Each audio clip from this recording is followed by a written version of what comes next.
Hey beautiful people, once again it is so lovely just to sit down and take a moment with you all and to introduce this week's conversation, this week's podcast.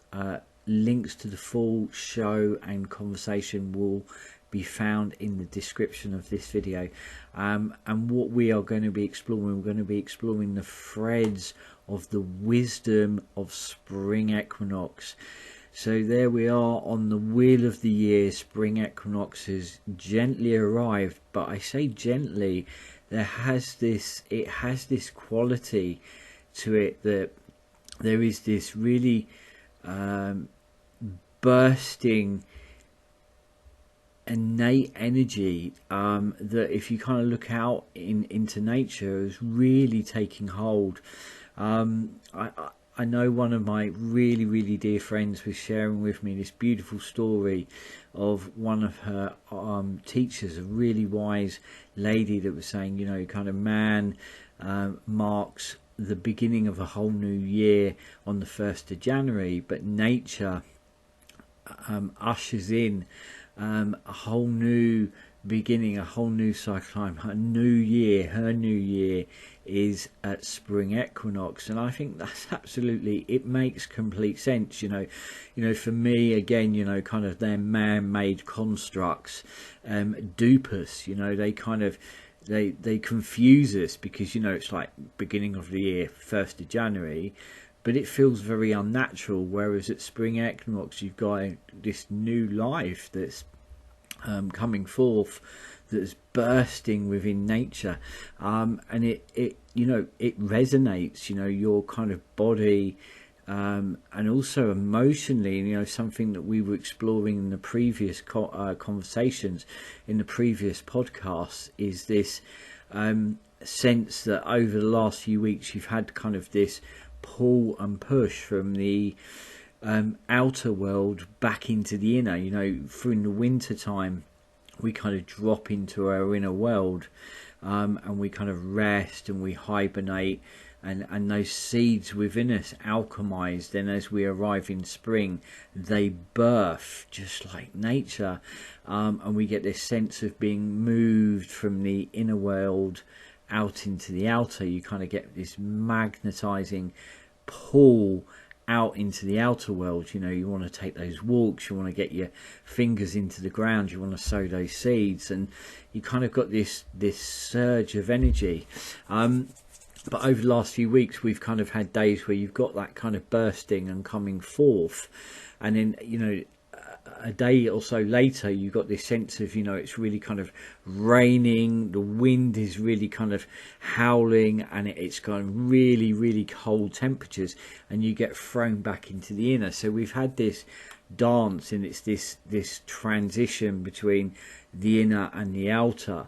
And the other thing is about, you know, spring equinox, it's that balance between night and day, light and dark. You know, you've got this balancing energy that is absolutely present. You know, the balance between the hours of light and the hours of darkness, and from here on it only but builds and grows. And of course, in the coming days, we've got, you know, the clocks here in the UK are springing forwards, so you've got this kind of this sense of growing light. And if you kind of look out into the world, you know, with in all of what we're seeing, there is this calling, this yearning from the collective to be called into balance.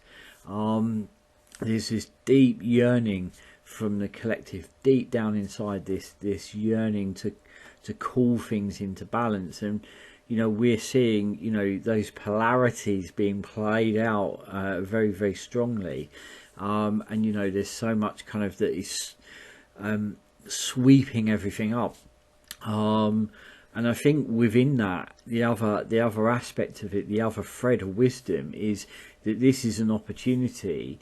Equinox is an opportunity for us to kind of really just take a moment to just pause in time.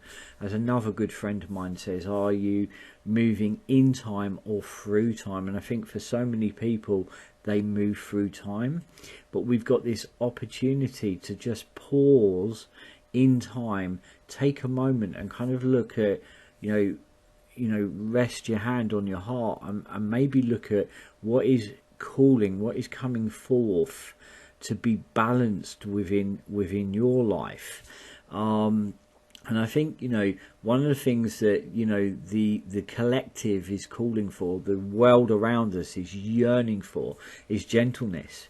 There is this real call for gentleness. I know that within the rite and ceremony that we gathered on my dear father's land, my dear dad's land, humble, gentle ceremony, and there was this real sense of at the grove that we gathered in, and we sat around this beautiful fire that is a sacred fire that is used on the ceremonies, and we gathered around that fire, and there was this real sense of a presence standing at the edge of the grove, and there was this sense of male and female, and that kind of, that energy shows up a lot in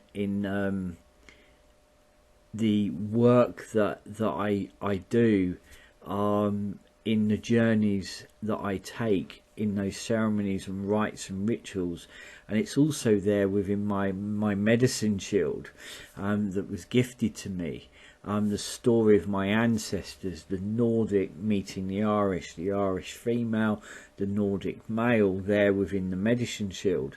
But there was this sense of this female male standing at the edge of the grove. And, when I lean into that story, that medicine story, gentleness is really, wanting to be called back into the world.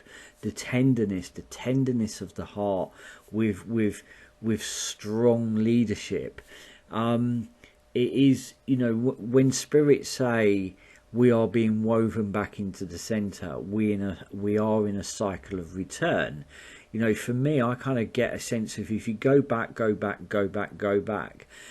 leaders, the priestesses, and the leaders within the spiritual communities, they were predominantly female. They had the tenderness, the instinct, the intuition, the knowing, the heart to lead the people, but leadership through heart. And we are seeing that again being played out in the world. We're seeing immense leadership coming from heart and courage and resilience and goodness, and then you're seeing this other dominating force that is absolutely just kind of dominant, controlling and brutal. We're seeing those kind of polarities being played out in the world, and yet there is this feeling of us being woven back into the center. We are in a cycle of return where gentleness has been seen, and we've been duped into believing that, it's kind of a weakness, which is absolute nonsense. You can be gentle, but yet there can be, strong resilience, divine will, divine heart. So I think it is a rebellious act to be gentle with yourself, and that's some of the wisdom that we're going to weave in within the conversation. As I say, links are going to be there. Nurturing yourself on the path of authenticity. When we nourish ourselves, we have more to offer the world. That is how we serve, coming from a place of deep nourishment within ourselves. And I think, our ancestors knew that, they honoured that, and, we've been duped and we've been led away from the garden, so to speak. We've been led away from that divine wisdom. And here is the thing, right now in this moment, take one long, slow breath. Take one long, slow breath. There you are. World just slowed down for you. There's a beautiful quote that I read the other day as I was beginning to kind of weave this conversation together. The truly strong